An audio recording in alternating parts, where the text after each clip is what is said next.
Premier amour de Véronique Olmy, édité chez Grasset. Il suffit parfois d'un rien pour que la vie bascule. Un moment d'inattention au passage clouté, une grève SNCF, un nouveau voisin, une panne d'ascenseur, une lettre, un coup de fil dans la nuit. Ma vie a basculé le 23 juin 2008 à 20h34. À l'instant même où jetais la feuille de papier journal qui protégeait le pommard qui devait accompagner l'épaule d'agneau qui cuisait au four depuis 26 minutes. Le pommard, débarrassé de son journal, n'a jamais été débouché. L'épaule d'agneau n'a jamais été cuite. J'ai eu la présence d'esprit d'éteindre le four avant de m'enfuir en Italie.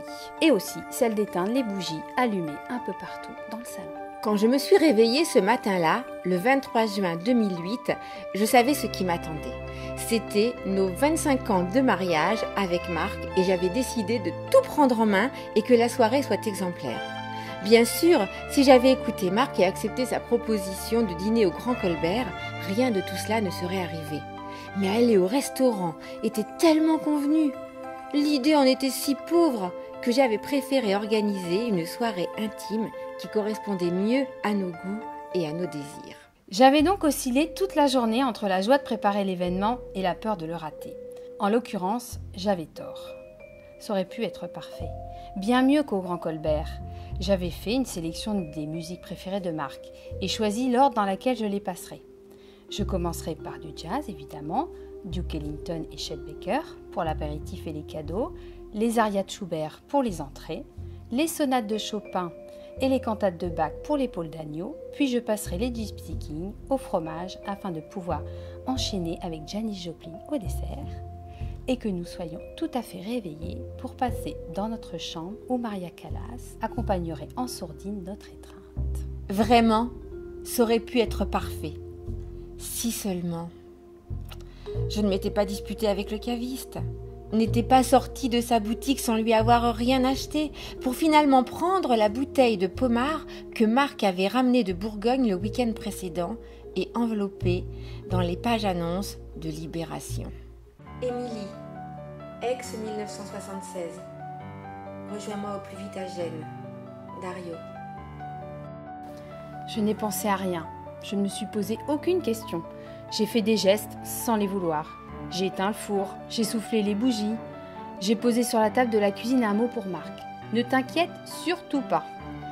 J'ai passé une veste légère sur ma robe légère. J'ai pris mes clés de voiture, mon sac, oublié mon portable. Et je suis sortie. Je m'appelle Émilie, je vivais à Aix-en-Provence en 1976, l'année où j'ai rencontré Dario. Il venait de Gênes, c'était mon premier amour.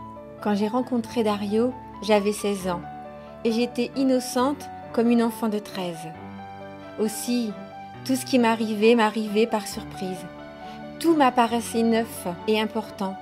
Je sentais avec un étonnement joyeux que les choses disaient plus que ce qu'elles étaient.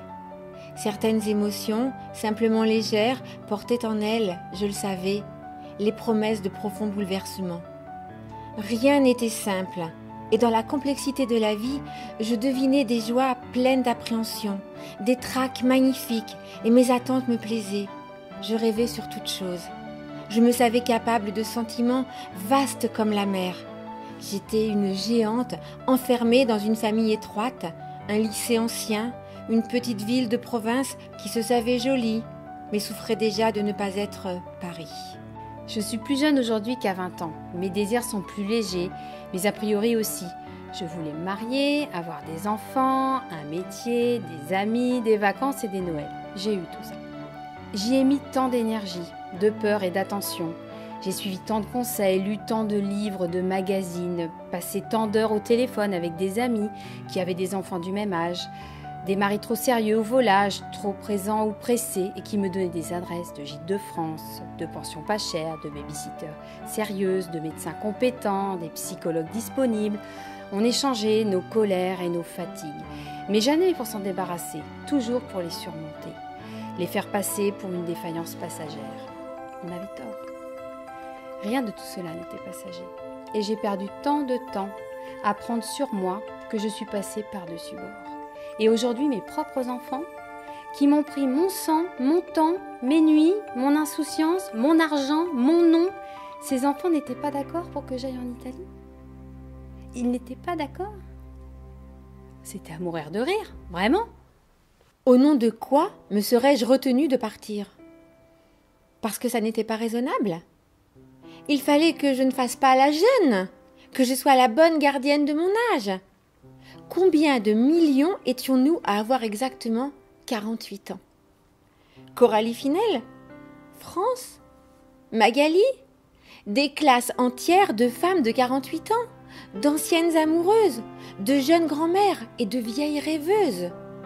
Car nous rêvons au baiser qui réveille la princesse qui a tellement dormi que ses cheveux en sont devenus longs comme son ennui. Et une annonce dans le journal nous met soudain sur pied, le cœur traversé d'un courant électrique, les yeux grands ouverts, et tout ce qui n'est plus de notre âge peut enfin arriver. J'ai été jeune de 16 à 17 ans. Cette jeunesse-là est mon âge éternel. Et je sais où le retrouver. Sur les hauteurs de Gênes, dans une villa jaune, aux volets mal peints, au plafond trop haut, aux chambres mal chauffées, et dans la cuisine, cette odeur de savon blanc, dans la chaleur des fourneaux pleins, du vin renversé sur la nappe trop lourde, le chien toujours chassé et qui revient sans cesse, les os rongés perdus derrière le buffet, l'ail suspendu et le jambon rouge, les talons des femmes qui courent dans les couloirs, les cris lointains du jardin, les volubilis fragiles comme des fleurs de papier, et sous un arbre peut-être, face au bleu lointain de la mer qui tremble, un regard perdu, infiniment bon, une présence douce. Dario Contadino.